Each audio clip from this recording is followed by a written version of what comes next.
नमस्ते वास्तु पुरुषाय भूषय्याभिरत प्रभो मद्गृहं धनधान्यादि समृद्धं कुरु सर्वदा। ప్రేక్షకులందరికీ నమస్కారం అండి. ఈరోజు మన వీడియోలో మనం గత వీడియోస్లో చాలా రకాలైనటువంటి గృహాల గురించి చెప్పుకున్నాం. ఈరోజు ఈ ఎపిసోడ్లో సుముఖ గృహం అంటే ఏమిటి, ఈ సుముఖ గృహం అంటే ఏమిటి, దీనివల్ల కలిగే లాభాలు నష్టాలు ఏమిటి, అసలు ఎక్కడెక్కడ ఏ ఏ ముఖద్వారాలు పెట్టుకుంటే దీనిని సుముఖ గృహము అంటారు, ఈరోజు వీడియోలో తెలుసుకుందాం. మీరు ఒకసారి దీనిని అంతా కూడా అబ్జర్వ్ చేయండి. దీనికి తూర్పులో రోడ్డు ఉంది అనుకుందాం, తర్వాత దక్షిణంలో కూడా ఒక రోడ్డు ఉంది అనుకుందాం, పడమరలో కూడా ఒక రోడ్డు ఉంది అనుకుందాం. ఎందుకంటే నేను ఇది ఎందుకు గీస్తున్నానంటే 3 రోడ్లు యాక్చువల్గా ఉండకూడదు.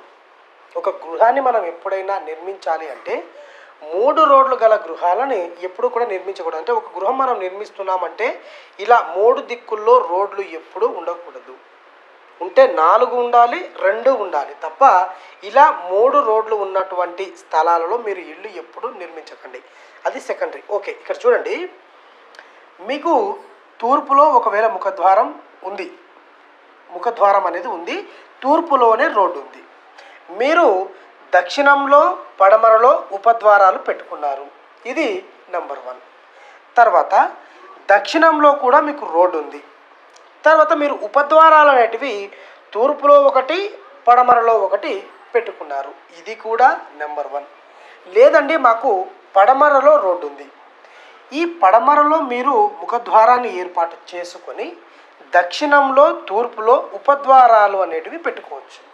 ఇలా మీకు 3 ఆప్షన్స్. అంటే పడమరలో రోడ్డు ఉన్న వాళ్ళు పడమరలో సింహద్వారాన్ని ఏర్పాటు చేసుకొని దక్షిణంలో తూర్పులో ఉపద్వారాలు పెట్టుకోవచ్చు, ఫస్ట్ ఆప్షన్.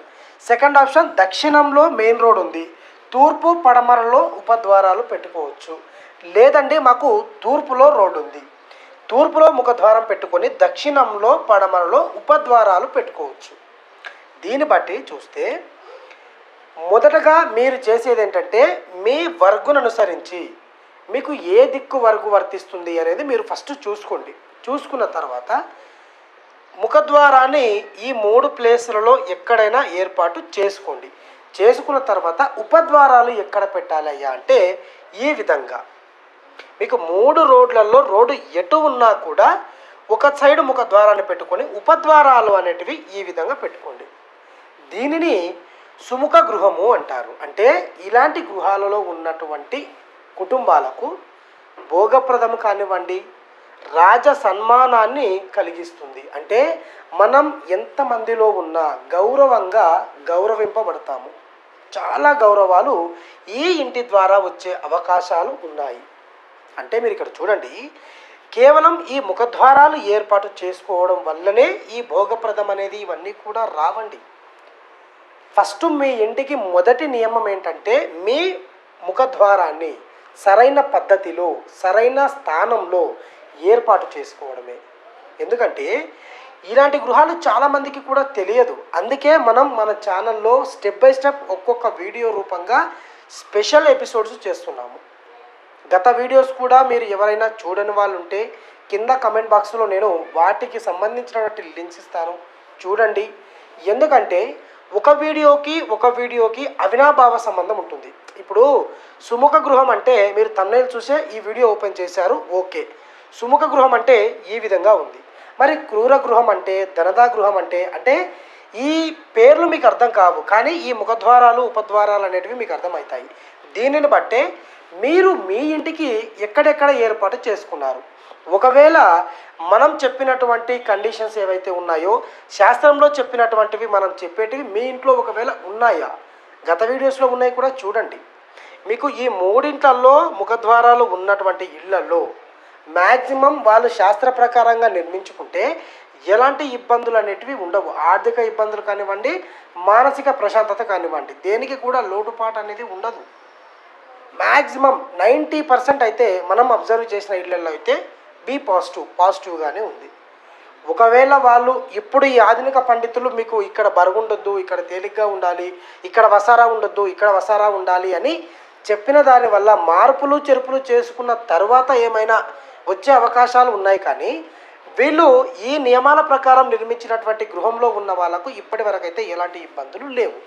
వాళ్ళు ఆయురారోగ్యాలతో సుఖ సంతోషాలతోనే ఉన్నారు. మనం చూసిన కాడికైతే కొత్తగా పాత ఇంటిని రీమోడలింగ్ చేసుకొని ఈ బాల్కనీ ఇక్కడ పెంచాలి, ఇక్కడ పెంచాలి అని చెప్పినటువంటి వాళ్ళ మాటలు పట్టించుకొని వీళ్ళు దీనిని చిందరబందర చేసుకుంటే చెప్పలేం తప్ప ఇలాంటి గృహాలలో ఉన్నటువంటి వాళ్ళకైతే మంచి రిజల్టే ఉంది. మీరు కూడా మీకు ఈ 3 దిక్కులలో ఎటువైపు రోడ్డున్నా కూడా మీ ముఖద్వారం సింహద్వారం అనేది ఇలా ఏర్పాటు చేసుకోండి. చాలా అద్భుతంగా ఉంటుంది. మీరు ఈ ముఖద్వారాలు ఏ కండిషన్ల ద్వారా అయితే మీరు ఇంప్లిమెంటేషన్ మీ గృహంలో చేశారో అలాగే ఒక ఇంటి డిజైనింగ్ కానివ్వండి, మీ ఇంటికి వేసుకున్నటువంటి ఆయాదిగణన కానివ్వండి, మీకు మీరే మన విజ్ఞాన వాస్తు కాన్సెప్ట్ అంతా ఒక్కటే. శాస్త్రం అనేది కనుమరుగైపోతుంది.